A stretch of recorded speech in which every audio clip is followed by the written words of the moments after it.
Ime mi je Miha, pišem se Merljak, ampak na internetu me v resnici ni prav težko zgrešiti. Namreč, če se samo malo zatipkate in v mojem priimku izpustite črko J, boste med zadetki našli nekdanjega pevca skupine Napoleon. Našli boste tudi radijskega voditelja in kaj hitro se bom od zadetki lahko znašel tudi najmlajši slovenski milijonar Damjan Merljak. In mladi gospod dobro ve, da v njegovem poslu takšne identitetne nejasnosti nimajo prostora.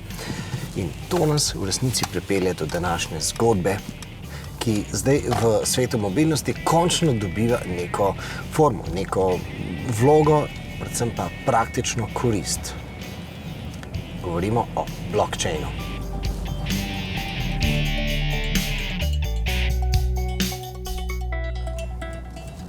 V internetnem smislu je seveda nedopustno, da bi imeli 5 Janezov Novakov ali pa 5 Mihaov Merljakov. Namreč vsaka naprava, ki želi komunicirati z drugo napravo in z njo pač imeti kakšen posel, mora biti mora imeti lastno elektronsko identiteto. In tukaj ne govorimo o VIN številki, ampak o elektronski identiteti.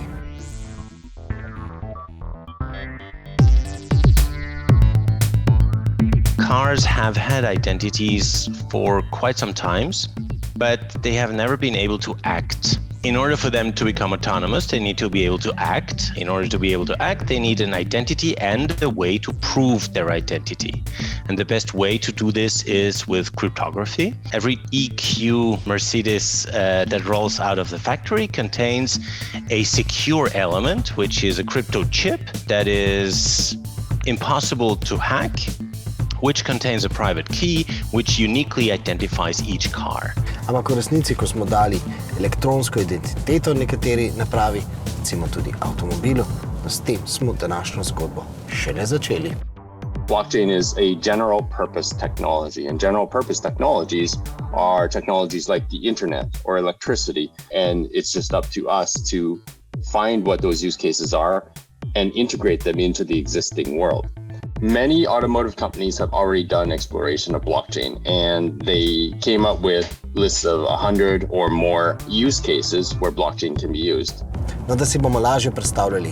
Kriptočip nam v avtu omogoča, da automatically pay for parking, to automatically pay for highway tolls, and for electric cars, for example, you can drive up to a charge point, plug in your car, and the charge point will recognize your car.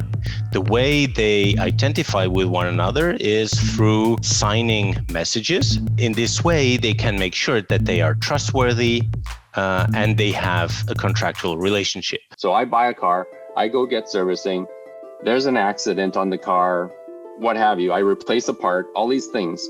That type of history on a vehicle could probably increase the resale value by 5 to 10% because you can start having patterns on, is this truly a well-driven car? Is this truly a well-maintained car? And if people have that exact history, they're going to be willing to pay it. When the vehicle approached the zero zone, the GPS sensor noticed that, and then the vehicle switched automatically into the electrical mode. Once the vehicle goes into the geo zone, we measured how many kilometers in the geo zone is driven electric. So let me say he drives 20 kilometers in the geozone electric today. This 20 kilometers will be then transferred via blockchain into the different nodes. So we communicate to the nodes. This vehicle today has driven 20 kilometers in the geozone, purely electric. No, vsekakor je vse to zelo koristno. Ampak, da takšna tehnologija hkrati tudi povsem razgali naše navade, no, to zna biti celo malce strašljivo, če ne poznamo ozadja. I have an identity, and I can always pull back the data on what transactions I've had at any time for eternity. Prek blockchain protokolov, kakršne razvijajo recimo tudi naši današnji sogovorniki, so torej podatki samo moji, ves čas samo moji. In čeprav so tako zelo nabiti z informacijami, so vendarle anonimni. Se pravi, z drugimi besedami, podatkov ne daš, ampak jih samo posodiš. So nekako samo orodje, da lahko nekdo drug s temi podatki nekaj počne, nekaj naredi. If I want to share information, and I'm one of the 200 suppliers that have to provide the parts for the Porsche factory in Slovakia, I'm happy to share this only with Daimler. but there's all these contractual agreements to protect my data. And I've signed some of these agreements within, for instance, Mercedes-Benz and Volkswagen. These are long legal contracts that take months to negotiate. With blockchain, you can, at a fine-grained level, determine access control based on categories of users, and you don't even have to know their identities.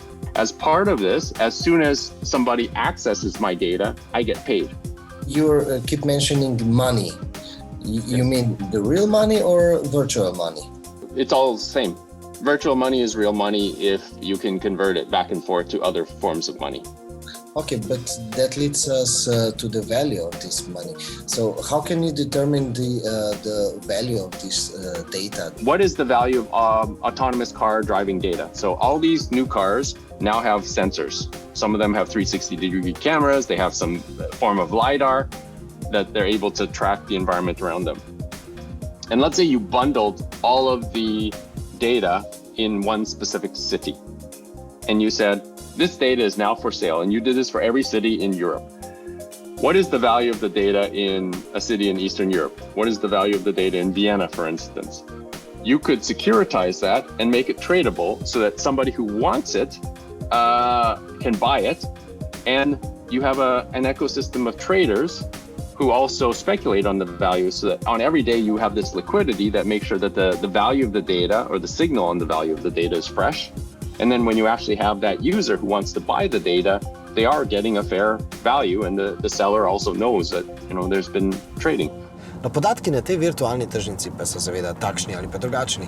No in kakovost teh podatkov lahko bistveno vpliva na njihovo ceno. If you provide the data right away, it has more value than if you provide it every week, for example.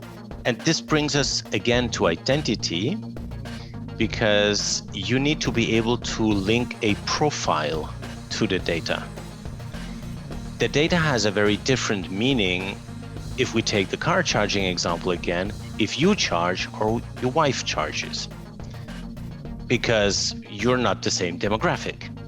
But the car charging operation is still the same. So the data that has been produced has a different meaning depending on the identity it is linked with. So you can probably guess a lot of things from the fact that you charge always at the same place, but you can deduct even more things if you know that it's you or your wife. Zdaj torej razumemo, zakaj se bomo morali v prihodnosti v avtomobile prijavljati, logirati, kot rečemo v žargonu. Ampak pri vsem skupaj morda ne gre niti toliko za koristi za nas voznike, morda gre še bolj za koristi za avtomobilske proizvajalce.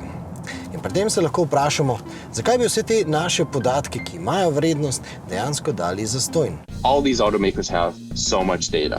They don't have enough people who understand data science, and they've hired a ton. But what happens if you could use the wisdom of the crowd to help figure out the insights on the data for economic value? You could open up your data to AI researchers. They can essentially buy the data as part of competitions, so you actually make money on this. But then if they're able to find insights, you can reward them and they sell you back an algorithm. Manufacturing, supply, financial services, mobility, user interaction, user preferences, and you open all that up in a privacy-preserving way, in a way that people feel comfortable. They could go towards being a data-driven mobility company much, much faster.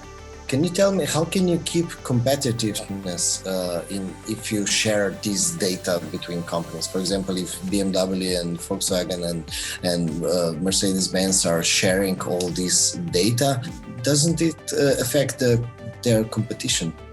I think that there are certain areas where the operational excellence, which every company strives for, is going to move forward. And of course, data can be a differentiator. And so for each of these companies, if there's more data, they're all going to have a lot more latent potential that they can exploit for themselves. But of course, that latent potential only gets exploited if you have the resources, the people, whether it's a crowd or internally, who can make that happen. And the ones who are able to release the most data and apply the most data science and AI researchers on top of it will probably be the ones that overperform. So yes, there's always going to be competition, but it's pretty clear to me that that is the dynamic. If you have somebody who has the least amount of data and they don't invest in their IT, they are going to underperform. Ampak, če se vrnemo k tem praktičnim primerom novodobne mobilnosti, je že tako, da lahko mi povsem digitaliziramo avtomobile, pa teh funkcij ne bomo mogli uporabljati, če se ne bo digitaliziral tudi svet okoli nas. You need a parking house that could recognize the Mercedes car, for example. You need Autobahn tolls and everything. How far are we from this? There are solutions that are in the works. Vodafone, for example, which is also an Energy Web Foundation member, has created a solution to give every one of their SIM cards a digital identity. You will, in the very near future, be able to pay with this identity on chain for example, parking or highway tolls. So the solutions are in the works and they will be production grade. In the next 5 years, I expect this to be mainstream. No, priznamo, malce skeptični pa smo le. Namreč še zelo sveži so spomini na primer e-cola, ki ravno tako temelji na pametnih SIM karticah in pa posebnih modemih zanje. In ta sistem deluje zgolj pogojno. No in po eni strani bi si res lahko rekli, da so se inženirji zdaj že kaj naučili, pa tudi, da bo tehnologija 5G zdaj res omogočala, da bodo vsi te sistemi delovali tako, kot morajo. Ampak menimo, da vsekakor ni naključje, da so besede velikih avtomobilskih proizvajalcev ta hip postale veliko bolj realistične in pa previdne. No in mi pravimo, kar vzemite si več časa in dobro stestirajte vse te tehnologije, mi pa vam bomo z našimi vožnjami pomagali. Ampak kakorkoli, nekaj kriptodenarja smo vendarle tudi mi že ustvarili. Nazadnje, ko smo vozili Fordov električni kombi. Ali pa takrat, ko smo vozili električnega Mercedesa. No in e-call v Sloveniji še vedno nadaljuje tako, kot bi moral. Zakaj gre? Poglejte v naših videih. No, naročeni pa ste že, a ne? Sicer veste, gumb na roči in pa zvonček.